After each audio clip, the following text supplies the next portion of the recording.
Buwan naman sa ating One Balita Pilipinas ngayong Miyerkules. Mga residente sa Teresa Rizal nagmarcha na sa kanilang water district para iprotesta ang palpak pa ring supply ng tubig. Philippine Coast Guard sinimulan ng sisirin ang dagat ng Sulu para sa lumubog na Ro-Ro vessel. Bilang ng mga nawawala, mas marami pa raw sa iniulat ng mga otoridad. Pamilya ni dating Pangulong Rodrigo Duterte tanggap na nga ba na kailangan na niyang humarap muli sa International Criminal Court sa susunod na buwan? I think part naman na siya sa process, no? Madugay na nato na siya gihulat. PNP Chief Jose Nartates, formal nang ginawaran ng ranggong 4-star general sa Malacanang. Pero naayos na nga ba ang hindi pagkakaunawaan sa umano'y retirement ni General Nicolas Torre III sa Philippine National Police? At Yula Valdez, inaming halos kinukumbulsyon na siya habang kinukunan ang mabibigat na eksena sa Totoy Bato. Kumusta kaya siya ngayon?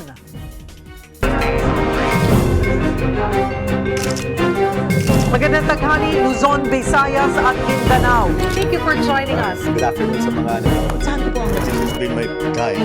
Ang buting utang, kumikita sa mga utang. Mga baitiya ng mga palitan sa Visayas at Mindanao. nagsanga ang mga paluwa sa kanilang mga probinsya? Hola! One Balita, Pilipinas!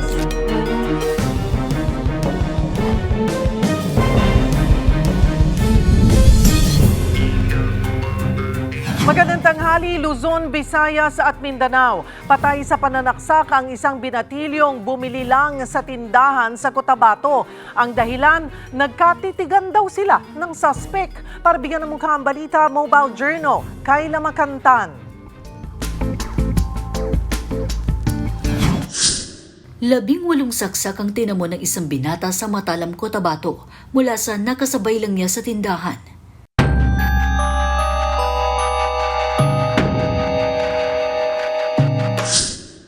Labis ang hinagpis ngayon ng pamilya ng 19 anyos na si alias Empoy matapos ang karumal-dumal niyang sinapit.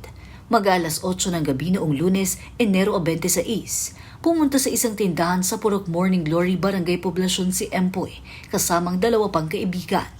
Bibili yata ito sila. Pero before that po, ma'am, itong both parties hindi pa po sa kalasingan na masyado pero nakainom. Sabi nitong suspect po natin, ma'am, is nagkatinginan po sila ng masakit.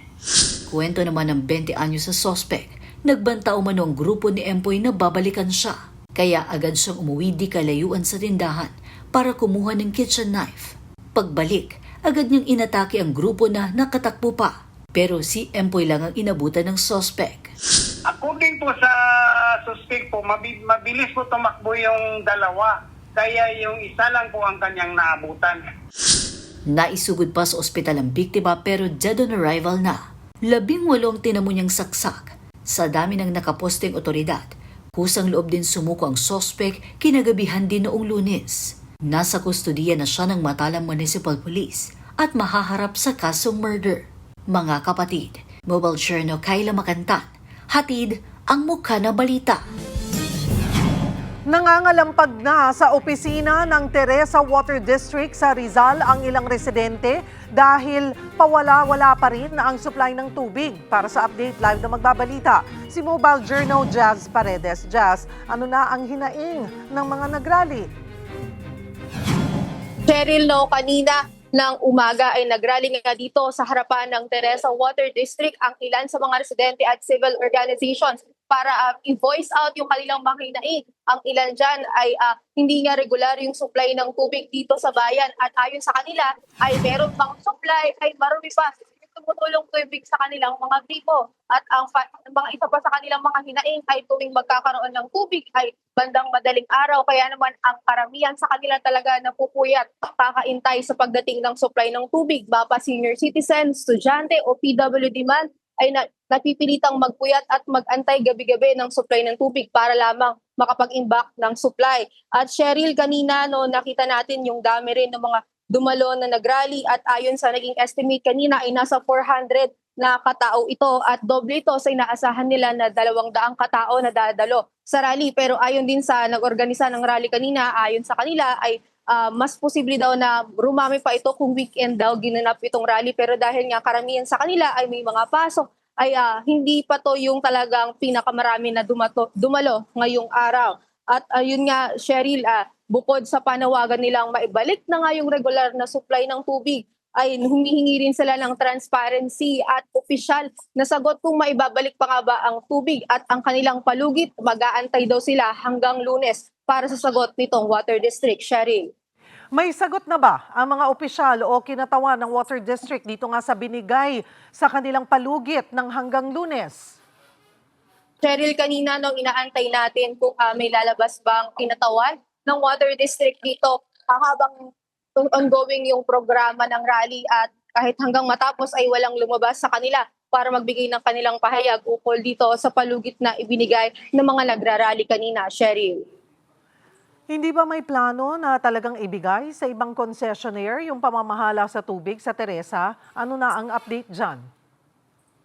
Cheryl, no, nagtanong-tanong tayo kanina kung meron nga ba talagang balak ibigay itong sa ibang water concessionaire itong pamamahala ng tubig dito sa Teresa proper. At ayon sa mga nakausap natin kanina ay dadaan daw ito sa mahabang proseso bago ma-turn over sa ibang water concessionaire. Kailangan munang magkaroon ng aksyon mula sa Local Water Utilities Administration, ULUA, at i-turn over ito sa Office of the Government Consultative Council at para mapag-aralan ang magiging proseso nito. Ngunit ayon sa kanilang nakausap ay dadaan pa nga ito sa mahabang proseso dahil ang kanilang iniisip o yung problema ay dahil sinong magbabayad ng utang na pending ng Water District kung ito turn over man ito sa ibang water concessionaire. Ngunit sa ngayon ay wala pang maibigay na konkretong sagot, Cheryl, no, kung ma-turn over nga ito. Ngunit sa ngayon ay nasa proseso na daw sila ng pag-aaral tungkol dito kung magiging magsasakatuparan nga itong pag-turn over, Cheryl.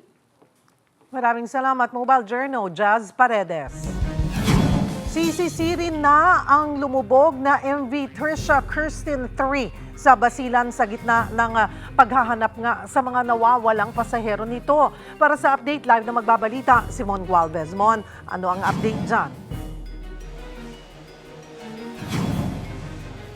Cheryl, katatapos lamang ng briefing dito sa Southwestern Mindanao ng PCG sa mga technical divers na nanggaling sa Maynila. From 16, tumaas yan ng 19 technical divers na sasama nga para nga sisirin itong lumubog na MV Trisha Kirsten 3 sa Basilan. Bit-bit din nila itong isang kulay dilaw na equipment na ito tinatawag na remotely operated vehicle o ROV na may kakayanang makita yung pinakasitwasyon sa ilalim ng dagat. Nasa 76 meters kasi o mahigit 200 talampakan yung lalim na pinangangambahan kung saan lumubog itong naturang RoRo vessel. Masyadong malalim na yan at di basta-basta masisisid kaya kailangan ng mga technical divers eventually para nga malaman, no, dalawa yung pinakapakay nila dyan. Una, makita kung may mga tao bang kasama na naipit doon sa mismong lumubog na barko. Pangalawa naman is makakadagdag, no, sa mga detalye ng gagawing investigasyon, particularly kung paano yung pwesto nung lumubog na RoRo vessel kasi mahalaga raw ito para malaman nila kung paano yung naging daloy nung alon at naging direksyon din ng hangin na malaking bagay kung saan napunta at napadpad yung mga hinahanap pa hanggang sa ngayon. Ang isa kasi sa mga pinangangambahan at sa mga possible daw na naging dahilan ng paglubog ng naturang RoRo vessel ay yung tinatawag na squall, no, na bigla ang pagtaas ng alon dahil o paglakas ng hangin na nagdulot ng pagtaas ng alon na dahilan kaya tumagilid itong barko at napasukan nga ng tubig eventually, no. So ito yung mga iimbestigahan na rin. Currently, dumating na rin dito sa Zamboanga City yung mga mamumuno naman ng investigation mula rin sa Maynila para nga malaman kung ano ang nangyari dito sa lumubog na RoRo vessel. So ngayon, nandito na yung mga equipment, no, Cheryl, na gagamitin ng 19 technical divers. May mga oxygen tank, nandito na ngayon ROV and other diving equipment at talagang for deployment na sila ngayon sa pinaglubugan ng naturang MV Trisha Kirsten 3. It will be a whole day of diving para nga malaman, no, makita kung ano yung pinakasitwasyon sa ilalim ng dagat. Cheryl. Mon, ilan pa ba ang hinahanap? Sa ngayon, Cheryl, base sa manifesto at mga pinakadokumentong hawak lamang ng Philippine Coast Guard, lumalabas na 10 na lamang yung nawawala. Kabilang dyan ng 8 tripulante, yung PCG Marshal at yung mismong kapitan ng barko. Pero base nga sa patuloy na humahanap ng mga kaanak ng kanilang mga mahal sa buhay, nakasama ring nakasakay dito sa MV Tricia Kirsten 3, lumalabas na higit pa sa 10 yung pinakahinahanap technically ng mga otoridad. So, isa rin to sa iimbestigahan din ng authorities dahil nga lumalabas may mga nakapasok na mga wala sa mismong manifesto kaya lampas sa direktang bilang ng Philippine Coast Guard. Cheryl. So doon sa may mga nakausap ka ba na kaanak na hinahanap nila yung kanilang relative pero wala naman pala yung pangalan sa manifesto? Oo, actually, sinasabi nila talaga, yung hindi kasi nilalabas na Philippine Coast Guard pa yung pinakalistahan ng manifesto, pero ang binalabas lang nila is yung mga pangalan ng mga nakasurvived at saka yung mga hinahanap pa technically ng mga tripulante at mga crew. So, ang sinasabi ng mga kaanak, nandun naman daw sa manifesto yung kanilang mga mahal sa buhay. Just so happen, meron kasi mga nakita or nakasurvive na sila yung mga wala sa listahan. Cheryl. Sino yung gumagastos para dito sa search operation sa nawawalang Ro-Ro vessel? Sa ngayon, sagot ito ng Philippine Coast Guard. Sila ang pinakanamumuno at main leading agency sa paghahanap dito nga sa mga nawawala. At patuloy pa rin, ang sabi nila, search and rescue operations pa rin ang kanilang ginagawa dito nga sa paghahanap sa mga nawawala pang sakay nitong MV Tricia Kirsten 3. So technically, all the expenses are covered by the PCG itself. Cheryl. Sa ngayon, ano na yung pananagutan ng may-ari ng MV Tricia Kirsten 3? Sa ngayon, nasuspend pansamantala yung pinaka-passenger fleet ng MV Tricia Kirsten, ng Allison Shipping Lines. Nasa 24 yan na passenger fleet or vessels na hindi mo na pinapayagang makabiyahe habang yung mga cargo vessels naman nila are allowed pa rin naman. Pero itong passenger fleet na ito, Cheryl, malaking dagok dito sa Zamboanga City at sa Basulta or Basilan, Sulu, Tawi-Tawi dahil ito yung pinaka means of transportation at nagagamit nilang shipping line dito nga sa mga nabanggit na probinsya. So may mga areas kaming nakita kanina na ticketing offices ng Zamboanga City na halos punuan, ang daming tao, siksika na talagang sinasabing halos fully booked na raw kagad. Kaya ilang oras nang nag-aantay yung mga pasahero na makabiyahe.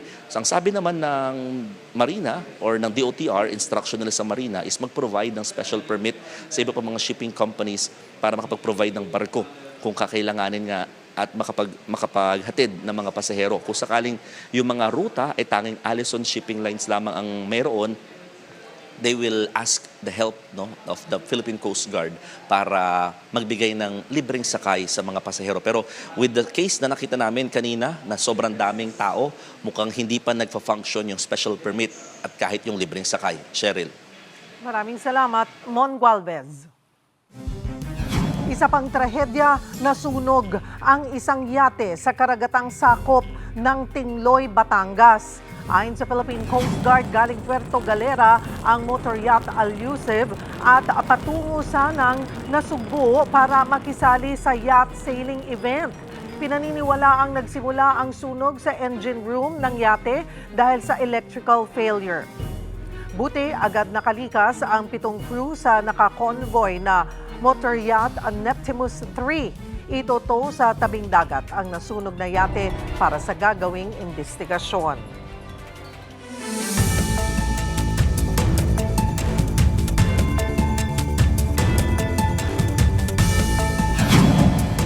Mga bay, di ara mga balita gikan sa Visayas ug sa Mindanao. Miingon ang Office of Civil Defense sa Davao o OCD nga 4 sa 6 ka mga patayng lawas nga nalunod atong MBCA Amehara na ila na sa ilang mga pamilya.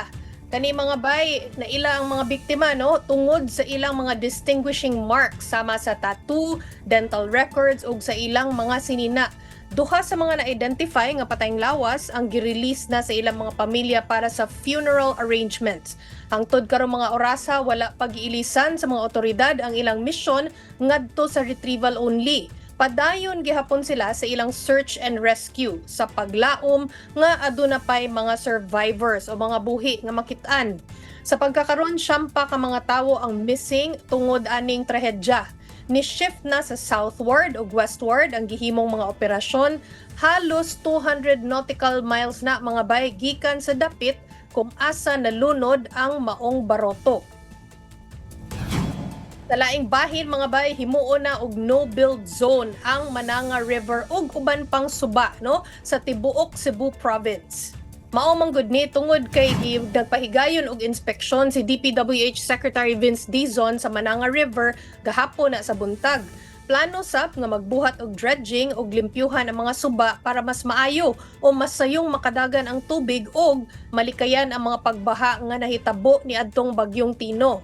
Gawas sa Mananga River, gi-inspeksyon sab ni Dizon ang flood control project sa Butuanon River nga naguba sab sa bagyong Tino. Gitutukan ang posibleng pagtukod og retention pond nga magsilbi nga temporary water impounding structure sa maong dapit. Maorasa na ron mga bay, magkuyog na sa taugma para sa mga balita gikan sa Visayas ug sa Mindanao. Ako si Chicky Verhel. Susunod, General Jose Natates Jr. Isinapormal na ang appointment bilang PNP Chief sa Malacanang kanina. At Pilipinas, pinaka-traffic na bansa na raw sa Asia. Paano nga ba ito sosolusyonan ni MMDA General Manager Nicolas Torre III? Makakasama natin siya live dito sa studio. Yan at iba pa sa pagbabalik ng One Balita, Pilipinas.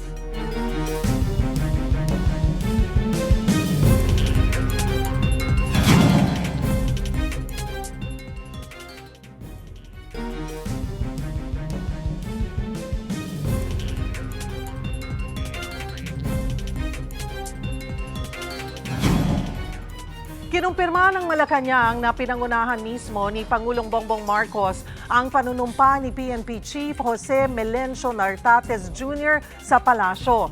Dito, isinapormal ang kanyang appointment bilang hepe ng Philippine National Police. Iginawad na rin kay Nartates ang ranggong 4-star general. Pero sa iba pang event sa palasyo, no-show pa rin si Pangulong Bongbong Marcos matapos magkasakit. Para bigyan ng mukha ang balita, Mobile Journal, Julie Baiza. Absent ulit si Pangulong Bongbong Marcos sa pagtitipon sa Malacanang ngayong araw. Pangungunahan dapat ng Pangulo ang 2025 Gawad Lingkod Bayani, ang pinakamataas na pagkilala sa mga outstanding government workers. Sa Executive Secretary Ralph Recto muna uli ang humalili kay PBBM. Isang karangalan po para sa akin na tumindig sa harap ninyo ngayon bilang kinatawan ni Pangulong Ferdinand R. Marcos Jr. Bagamat hindi natin siya makakasama ngayon, ipinapaabot niya ang kanyang mainit na pagbati at pasasalamat sa lahat ng mga bayani ng serbisyong publiko.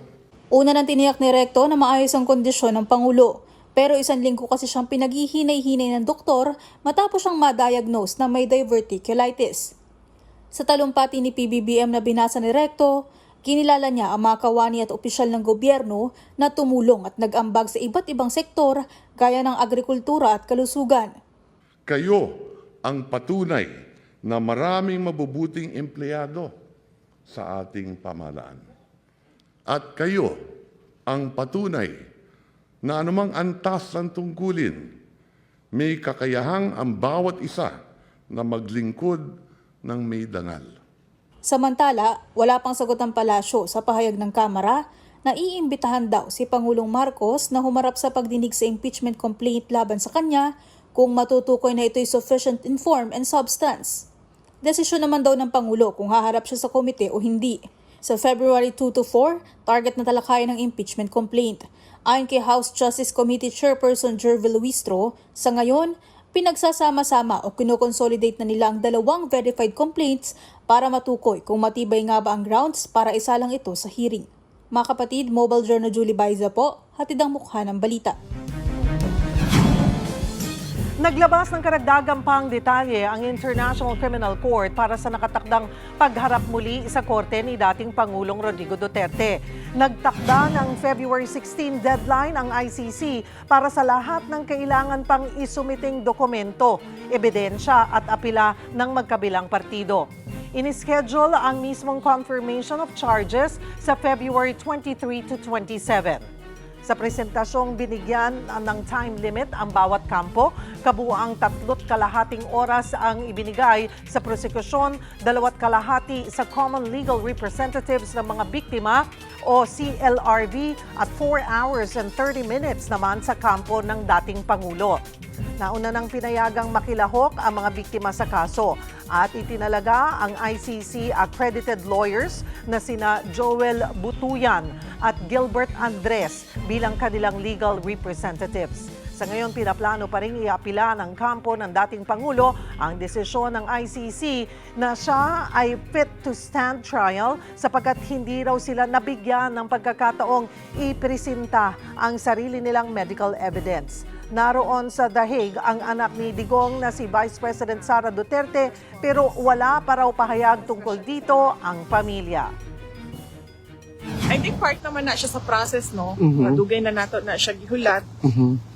So, ang family, wala pa mi nakadiscuss og statement. We should come out with a statement. Pero, kunya na lang, namot siguro istoryahan. Samantala, nanganganib na suspendihin o itigil ang pasahod kay Senator Ronald De La Rosa. Simula kasi noong Nobyembre, hindi na ito pumasok sa Senado. Ayon kay Senator Ping Lacson, pag-aaralan pa raw ng Senado ang dapat na gawin dahil covered ang mga senador ng Civil Service Law. Tinanggal na rin sila ni Senator Joel Villanueva sa Senate Ethics Panel. Enforcer ng administrasyon. Ganyan nakilala si former PNP Chief General at ngayon MMDA General Manager Nicolas Torre III. Mula sa pamumuno sa kapulisan ng bansa, ngayon haharap naman siya sa isa sa mga pinakamabigat na problema ng mga Pilipino sa araw-araw, ang trapiko. Isa sa unang inilatag niyang solusyon ang 5-minute response policy sa mga traffic accident sa Metro Manila. Sa puntong ito, kasama po natin live mismo dito sa studio ang ating MMDA GM, Nicolas Torre III. Magandang tanghali po sa inyo, General. Thank you for joining us. And finally, ang hirap mong ligawan. Wow! Buti nakamit ko na ang matamis mong oo, sir. Hindi naman. Baka hindi lang nagkakasundo ang ating mga sa schedule. Napakadami mong ginagawa. Sisihin na natin ang mga PA. Para But thank you for coming. Ang dami nating pwedeng pag-usapan, pero unahin ko po itong inyong bagong posisyon at ang inyo pong unang gustong ipatupad sa MMDA. Realistic ba talaga yung 5-minute response policy po dito sa atin sa Metro Manila mismo? ay, madali ho yun. Madali ho yun. Kasi sa totoo lang, andyan naman ang mga tao natin. At na-dry run na namin, and it's just a matter of formally launching it and offering it to our kababayan sa Metro Manila na just dial Metro Base 136 and then we'll be there with you in 5 minutes. Okay, sabi niyo po nasa dry run na kayo. Kamusta? Ano yung mga nakita niyong posibleng maging problema para matugunan nga yung isang aksidente o yung isang pangangailangan ng isang motorista within 5 minutes? At paano kayo nag-adjust? I-clear ko ang MMDA ay hindi sa lahat ng kalsada. Apo. Meron lang tayong circumferential roads at saka yung radial roads natin. Plus ang Quezon Avenue, Rizal Avenue, at saka yung Osmeña Highway. Okay. Sa mga areas na yan, nandyan ang mga traffic enforcers natin, nakakalat na, strategically located. Ang magiging problema lang talaga dyan, minsan siguro, pero ngayon sinusolusyonan na namin. Communications lang. Pag maitawag sa amin sa MMDA 136, ang request for assistance, may bato lang namin kaagad sa ating mga enforcers on the ground yung lugar para makapag-responde sila. 5 minutes, kayang-kaya natin yan. Paano ho tinanggap ito ng mga tao, ng inyong mga tao sa MMDA? Meron nung sinabi nyo po, nung inilatag nyo na, let's do this within 5 minutes. Parang yan yung 3-minute response nyo nung bago kayo nawala sa PNP. Hindi ba nila sinabing, Sir, General, parang suntok sa buwan yung gagawin natin? Actually, hindi. Kasi tinatanong ko nga sila Unang tanong ko sa kanila, meron bang lugar, halimbawa sa EDSA, may lugar ba sa EDSA na pag may aksidente, hindi makarating ang ating enforcer? May maisip pa bang lugar na sa stretch ng EDSA na walang MMDA enforcer? Meron, wala Lahat nandun Magkalapit lang So, essentially, kahit gaano ka-traffic yan, kung lakarin yan or motorsikluhin yan, napakalapit. Like, dikit-dikit naman ang bawat carousel, meron tayo. Bawat train station, meron tayo. At sa mga major intersections, merong personnel ng MMDA. So at lahat yan ay covered ng CCTV camera. So you're saying, General, meron po tayong enough na tao at gamit kung sakali man Yes. po? Or kailangan pang, nakita nyo kailangan magdagdag pa ng mga ikalat na tao po na enforcers? Sa ngayon ay siyempre, lagi na mga resources kulang Pero sa ngayon, enough. We have enough to deliver on our promise. Ang kasunod kasi niyan, ng 5-minute response na makarating ang ating mga enforcer, in 10 minutes, gusto natin na kung ano man ang bara na na-create ng aksidente na yan, maitabi na. So, pagkatanggap namin sa 136 ng tawag, simultaneous na tinatawagan namin ng enforcer for their response. Pupuntahan nila sa ground kung nasaan yung banggaan na yun. At pagkatapos, sabay na, nire-review na ng ating command center ng Metro Base ang CCTV at kung nakuberan ng CCTV yung insidente, which is very likely na makukuberan yan sa dami ng camera natin, i-extract na namin ang clip, hihingiin namin ang kanilang mga cellphone numbers, at pagkatapos ipapadala namin sa kanila through their Viber account, through their messenger, kung ano man ang ginagamit nilang messaging app na pwede kami magpadala ng video. So that, pag hawak na nila yung video, huwag na sila mag-usap sa gitna ng daan. Tumabi sila, doon sila mag-usap kung kinakailangan mag-usap pa. So, ang pinaka-key dito, yung system. Yeah. Dapat smooth yung Yeah. system and communication. Yes. So, yun, planchado na. Kaya kahapon, last part kahapon, yung kinausap ko lahat ng mga traffic sector heads namin, 6:00 ng umaga kahapon, nag-meeting na kami sa command center. Tiningnan namin ang aming capabilities, ang mga CCTV namin, ang mga radyo namin. So, pinag-usapan na at naklaro na ng bawat isa ang kanilang mga task na sa bawat sektor, pag may nangyaring insidente, ito ang responde. Sabi nyo nga, nandyan palagi na may minsan limited talaga ang resources. Kung meron kayong maibibigay, kung meron kayong wish list, ano yung pinaka number 1 na ang ganda sana kung meron lang nito, mas magiging mabilis ang inyong pagtugon? Sa ngayon, wala akong masasabing Okay ganyan na. Sapagkat andyan na, may CCTV kami, may radyo kami, andyan na sasakyan. Kompleto na It's just a matter of maximizing yung limited resources na yan. Dahil pag dinagdagan pa, edi lalong mag-iba. Tataasan din natin ang standard at tataasin natin ang delivery expectations ng ating mga kababayan. Kasi they deserve it. Kailan po ipatutupad? Kailan nyo nakikitang pwede na itong yung rollout po nitong 5-minute response? Tingin ko middle of February, i-announce na namin yan formally na ito, expected nyo na kaya namin gawin ito para sa inyo. Hindi naman ho ba, sinasabi ho kasi po na ng iba, hindi ho mawawala ang kritiko, General Torre, na masyadong police style daw yung approach na ito. Hindi naman. Actually, ang traffic management kasi, hindi yan enforcement lang, hulihan lang, gaya ng expected na dahil police nga ako. Alam niyo, tatlo yung major components ng traffic management: engineering, education, enforcement. Nandiyan tayo ngayon sa... Tapos, ang engineering na yan, magbe-base pa yan sa environment. No? So, nung few days ago, may lumabas na study ng TomToms, yung gumagawa ng GPS, at saka nagsasabi na ganito ka-congested ang traffic natin, ganito ka... So, those are the data na mga kailangan natin. Tapos, meron kaming tie-up sa UP, courtesy call ako kay UP President Jimenez at ikinonect niya kami sa NCTS, National Center for Transportation Studies, at sa NOAA, Project NOAA, yung National Operational Assessment of Hazards. So, magkadikit kasi magpipinsan kasi ang mga problema na yan baha, traffic, at saka yung garbage.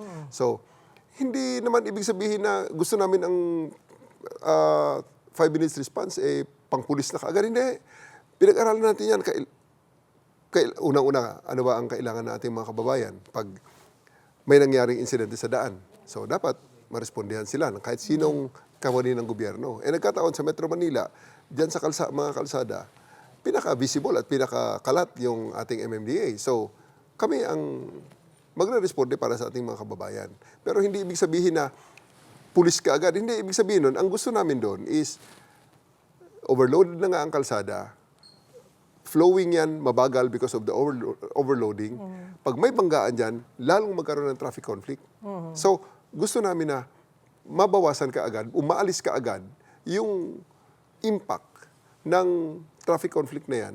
Sapagkat may studies kami na pag may nagbanggaan at isang lane ang nawala sa 4-lane road ng EDSA, in just 15 minutes, ang haba na ng magiging traffic at mag-slow down ng ilang percent ang travel speed. So, pahirap ulit sa ating mga kababayan. So, the least that we can do right now, dahil andyan naman kami sa EDSA at nakakalat ang ating mga tauhan, gusto natin to keep things flowing at walang traffic conflict na mangyayari, even pag may mangyari namang untoward incidents. So, we minimize the number of time, the amount of time that these conflicts exist. May bentahe ba yung dati yung pagiging police general po dito sa bago nyo ninyong posisyon? Though sabi nyo nga, 3 bagay yan, ano? Nandyan yung enforcement, na yan. Yung engineering and education, challenge ba? Or when they offered to you yung posisyon, inisip nyo ba na, kaya ko ba to? Well, kung engineering lang, 3 taon ako sa Mapua. Kung education lang, may MAED ako. So, may master's in education ako. Hindi, pero other side yun. Yes. No, pero nagagamit natin. Kasi, syempre, sa curriculum design, pwede ako talagang makakatulong ako sa ating mga units na gumagawa sa traffic education. So, ang sa akin lang is, this is an interplay of a lot of things. Pero ang pagtingin ko kasi, ang tanong mo kung nakakatulong ba ang aking background bilang pulis.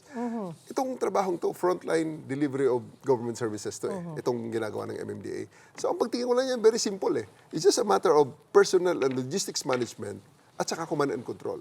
So I think may advantage ang pagiging pulis manager ko dito sa trabahong ito. Maliban po sa pagtugon sa mga problema sa kalsada, nasasako po ng MMDA. Minsan kasi marami pa rin po mga kababayan natin, basta traffic, basta aksidente, kahit nasa ang parte sila ng Metro Manila, iniisip nila kasi MMDA po ang tutugon, hindi po ba? Okay, maliban po dito sa 5-minute response policy, GM, ay ano pa po ang pinaplano nyo o inilatag nyo sa MMDA, paano patutugunan yung ibang problema natin, kagaya nga po ng basura, ng baha sa Metro Manila? So, in-anticipate na natin this year na may parating na, Mayo, magsisimula ng ulan So, we have barely 4 months to prepare for it. So, estero cleaning, sinimulan na namin, nagawa na namin sa Valenzuela last week, at sunod-sunod na may nakaprogram na mga estero cleaning na gagawin namin. And then, we also have sa long term, tinitingnan natin yung mga programs para ang basura naman ay magiging magiging waste to energy na instead of landfill ang ating gagawin. So, tapos, ang basura kasi at baha is, magpinsan yan So, napunta na kami sa Project NOAA at tinignan na namin ang mapa. Nagkaroon na kami ng audit nung nasaan ang mga existing natin na mga drainage lines, mga network ng mga creeks, at tinitingnan din natin ang mga estero na nawala na dahil naging barangay hall na o natambakan na at nilagyan na ng building. So, yan yung mga sa ngayon ay tuloy-tuloy na ginagawa ng MMDA. Ano po ang gusto nyong kaupo nyo pa lamang naman, pero yung gusto nyo pong makitang pagbabago o yung dream nyo na pagbabago bago kayo iwan itong pwestong ito bilang GM ng MMDA?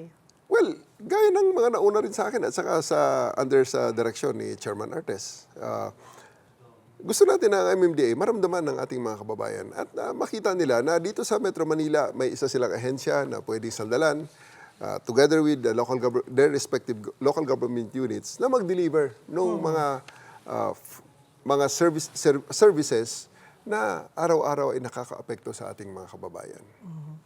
Iwanan ko na po yung isyong yan. Ito po, General Torre, pagpasensyahan nyo na, hindi ko pwedeng hindi itanong. Lalo na po ngayon nga, ay ngayong araw, iginawad na po ang 4-star General kay General Nartates bilang PNP Chief. At naroon pa rin yung issue ng, retired ka na ba talaga?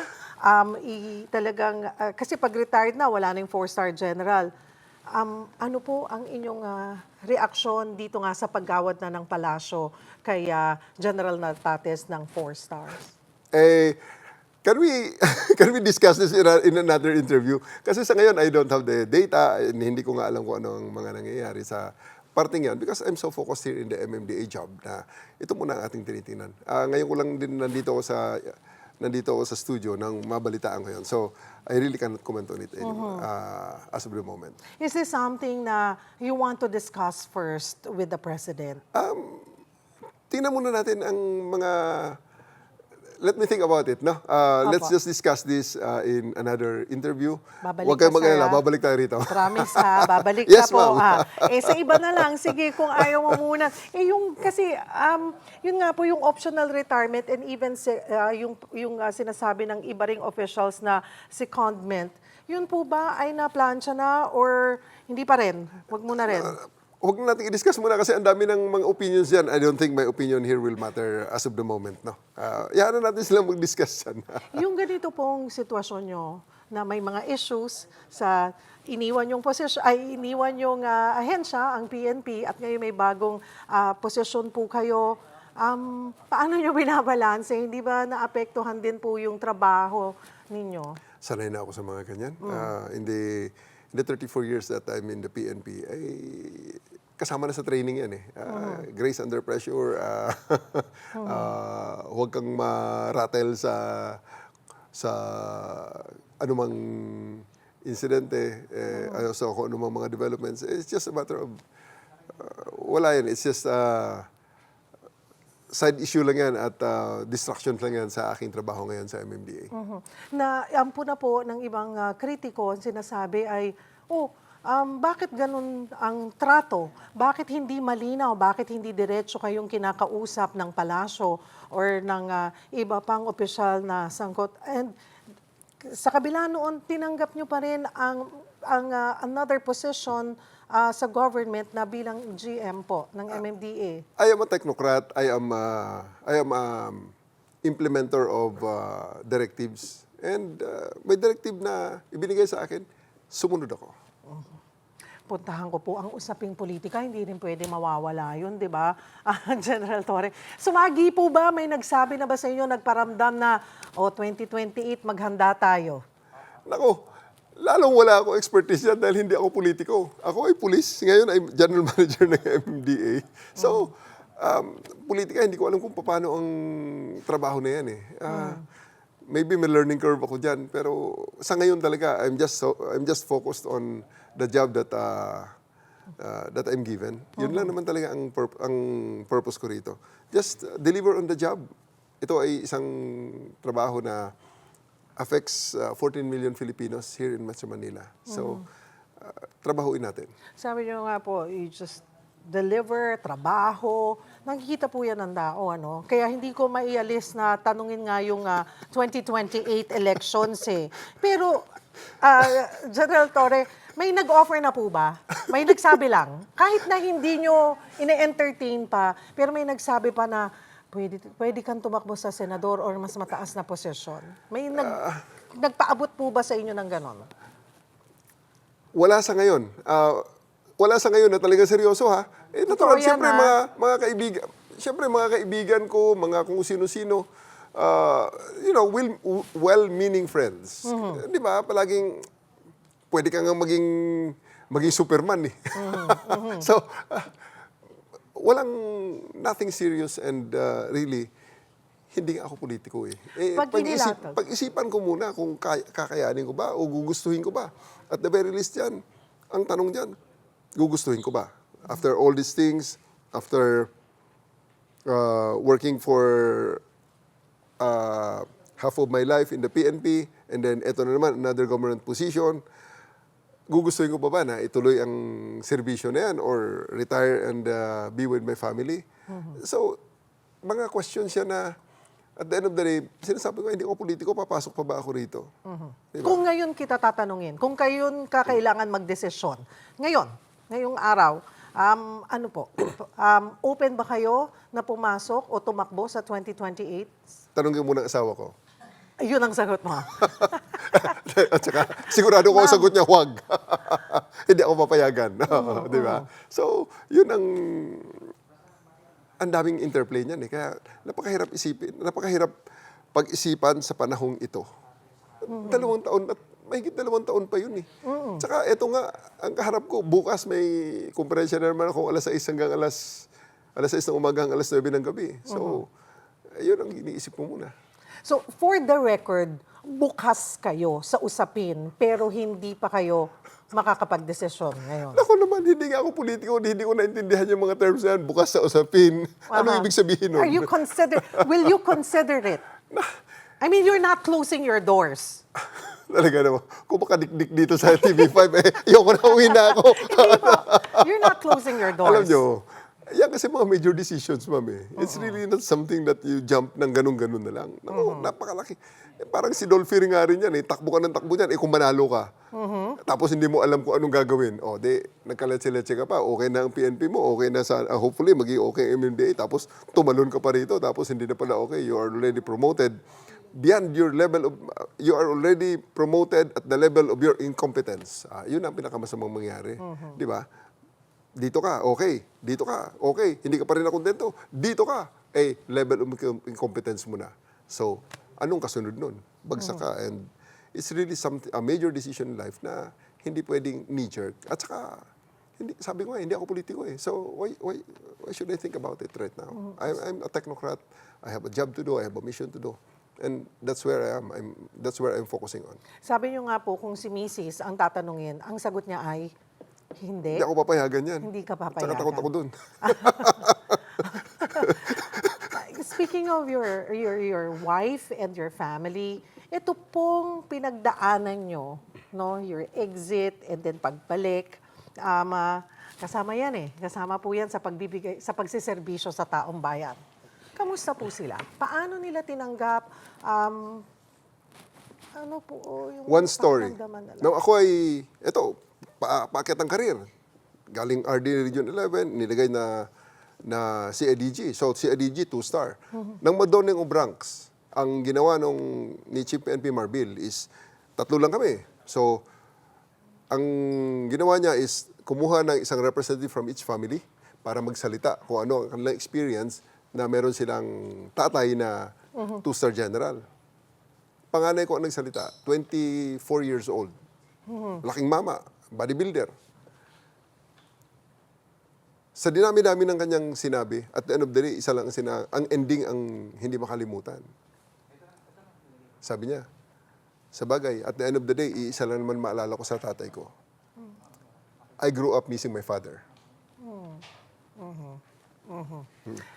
Gusto ko bang ituloy yun? How did you Muntik akong maiyak feel? Hanggang ngayon, gusto ko maiyak eh. Pareho na tayo. Iyak ang mga tao Lahat ng mga nandun na pamilya, iyak eh. Because those 3 families and all those policemen in attendance can actually relate to that experience. My God. Nag-iyakan tayong dalawa dito. Yeah. My son was born in October 2001. I went to East Timor in November 2001. 1 month siya. Nagkita kami, 14 months later, naglalakad na siya. Sinundo ko sila sa airport sa Bali because they visited me in Bali. dahil sa East Timor ako at that time, naglalakad na yung anak ko na makita ko. And they grew up practically na we only see each other on the weekend. Chief of police ako ng Batangas, sasakay sila sa bus. Kasi hindi naman tayo na, hindi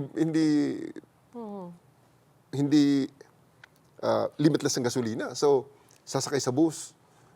Susunduin ko sila sa Grand Terminal sa Batangas, and then doon kami sa rented house namin sa Batangas City for the weekend, and that will be Friday night. And then Sunday evening, ihatid ko sila sa Grand Terminal, and then they go back to Manila. Kasi dito sila nag-aaral. Nung nasa Mabalacat ako, ganun din. Nung nasa summer ako, mas matindi dahil monthly na lang kami nagkikita.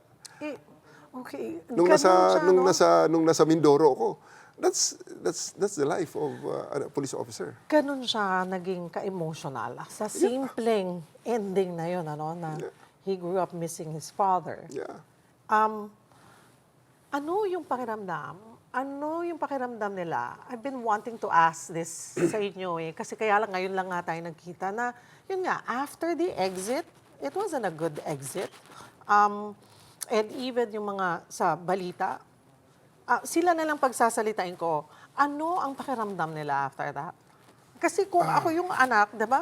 Ganun na yung nararamdaman ko, doon pa lang, 2-star. Ito pa, binigay nyo na yung... Actually, sanay ang mga anak ko sa ups and down ng karir. Kasi ganyan talaga eh. Ganyan talaga ang karir na may pwesto ka, maya-maya, exit ka. Mabuti kung ang exit mo palaging papunta sa higher position. Hindi, may exit ka na, ang kasunod is floating. And then makakabawi ka, and then ganun ulit. Nasanay na sila, and yun nga. But how did you explain it to them? Kasi siguro kayo, alam nyo kung paano nyo tatanggapin. But sometimes, di ba, mas nasasaktan ng family members sa mga ganito. Yeah. So, Well, ang isang very lucky naman ako. Yung mga anak ko, hindi ko gaanong kailangan i-explain sa kanila ng one-on-one ang mga nangyayari because they understand. Ang isang anak ko, they're very intelligent. Ang isang anak ko is President's List sa Mapua. That's the top 4 of the Dean's Lister. So, siya yung... they understand perfectly everything at may access naman sila sa information. but did you see and feel na nasaktan sila? Nakikitang-kita na nasasaktan ng mga yan. At parating ka rin sa punto na pag ang pambawi ko na lang sa kanila na family time, bonding time. Pag kami magbabanding time, hindi na nga rin kami nag-uusap na wala lang. At least magkasama lang kami. Watch TV, wala na papag-usapan na kasi I know they fully understand everything. May mga times lang na magtatanong, Daddy, ano bang nangyari rito? Ano nang trabaho mo ngayon? Ito, gaya nito. Hindi ka na ba pulis? Mga ganon. So, anong sabi nyo? Nung tinanong, yun, hindi ka na ba pulis? Ayun. Paano? Paano sinabi? Kasi maging sila nalilito na. Privilege communication. Hala ko, makakalusot ako eh. Ayun na, doon na. Nung sinabi sa inyo na binigyan kayo inutusan kayo maging GM ulit ng MMDA, bagong posisyon, anong sabi nila? Parang baka mas gusto nila na floating ka kasi mas marami ka oras sa kanila. Yeah, that's one. Pero ang isa naman na pampahay moral na lang sa kanila. Oy, punta kayo sa office ko. Pakita ko sa inyo. Ang office building ko ay may 25 floors. Ang pinakataas is may helipad pa. So, medyo, ang ganda-ganda ng office. Something like that. It's a very new building, which is ang MMDA, napakaganda ng office. At napakaganda ng building, bagong-bago. So, yun na lang pampahay moral na, di ba? From Krame, dito tayo. Not so bad. Maka-attend pa kayo ng MMFF, marami kang makikitang artista. Pero, hindi nga naman sila sumama dahil very private yung mga bata. Kamusta po kayo?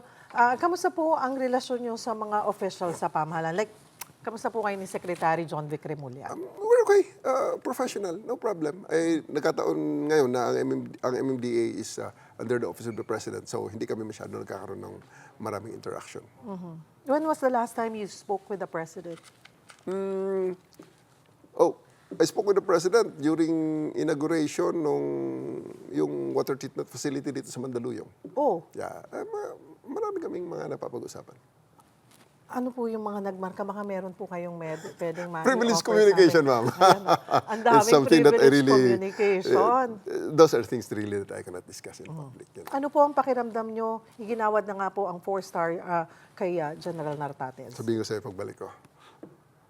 Ano po ang maaasahan sa inyo ng mga kababayan natin bilang GM ng MMDA? Sa ating mga kababayan, first and foremost, ma'am, thank you very much for the chance that you've given me para mailahad ang programa ng MMDA sa ating mga kababayan.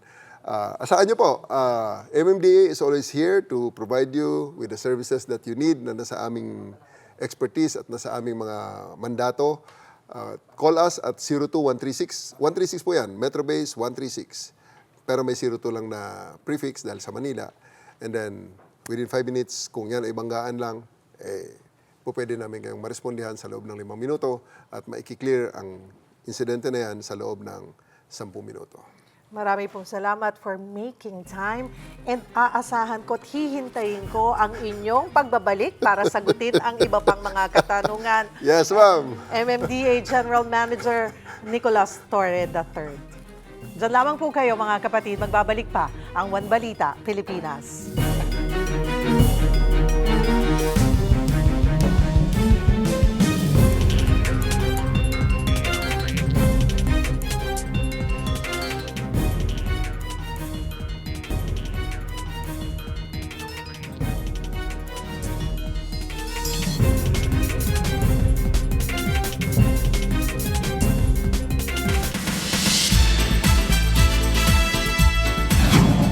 Alam mga kapatid, it's midweek at meron naman tayong bibisitahing star abroad. Bago ko i-chika ko sino yan, i-chika ko muna yung mga showbiz stories natin dito. Oh my gosh, malapit na natin mapanood ulit ang From Helen's Kitchen. At syempre, bumisita tayo sa set. Sa iba pang showbiz news, eto na mga kapatid. Bigyan natin ng spotlight si Yula Valdez at ang kanyang iconic character na si Ruby sa Totoy Bato. Oh my gosh! Narito po report. Kahit nag-chills, tuloy pa rin sa mabibigat na eksena si Doña Ruby Perez, aka Yula Valdez, nang maabutan ng News 5 sa set ng Totoy Bato. At kung sa serye, walang puso at storm in human form kung ilarawan ang karakter niya. Malayo naman yan sa real life Yula. Very professional at may malasakit sa kanyang mga katrabaho. Because ang daming involved sa taping yesterday and today. So, I hope na hindi naman ito lumala. But, okay lang. Pagka-take, pagkatapos, if you enjoy what you're doing, you know, you can't complain. At 57, aba, hindi halata. Dahil si Yula, palaban pa rin sa mga action scene. Kaya naman todo ang pagmamalaki niya kay Ruby. Kaya natutuwa siya na may following na rin ang kanyang now iconic character. Sa mga susunod na linggo, humanda na sa mas matitinding bakbakan sa Totoy Bato pagkatapos ng Frontline Pilipinas. Maanong ulan? Wow! Bubusugin na naman tayo mga kapatid dahil ang kusina ng isa sa most loved icons ng Philippine showbiz. Bubuksan niya ulit para sa atin. Yan ang From Helen's Kitchen ni Madam Helen Gamboa Soto kasama ang anak na si Shara. I myself couldn't believe it. So, what? Season 5 na tayo of Praise God. Ang sarap ng feeling. On and off cam, isa si Tita Helen sa kinagigiliwan ng mga superstar dahil sa kanyang malasakit at laging pagpapadala ng pagkain sa set. Pati na nga ang pagregalo ng pagkain sa mga kaibigan sa showbiz. I would say it's a language of my love, especially with friends. Yeah, of course, first. Family, but friends and family. Yeah, family. That's really her love language. She'll cook at home and then she'll send people food. At eto pa, sa kusina ni Tita Helen, hindi lang pagkain, pero pati mga kwento, pagsasaluhan natin. Ang From Helen's Kitchen ay directed by Eric Quizon na naging guest din sa Season 1. Hatid din ang Idea First Company, headed by Percy Intalan and June Robles Lana. From Helen's Kitchen Season 5, serving on February 7, 11 a.m. bago mag-eat bulaga. At syempre mga kapatid, isusplok ko soon kung sino bibisitahin nating superstar to be abroad. O diba? Antabayanan nyo kung sino yan. Anyway, yan muna latest sa showbiz. Back to you guys dyan sa studio. Thank you, MJ. At yan po ang mga bumabanderang balita at public service sa inyong tunay na kasalo sa tanghali. Hanggang bukas, dito sa Balitaang magpapabusog sa inyong kaalaman. Ako po si Cheryl Cosim. Kami ang inyong kapatid sa public service. 1PH, teleserbisyo para sa Pilipino.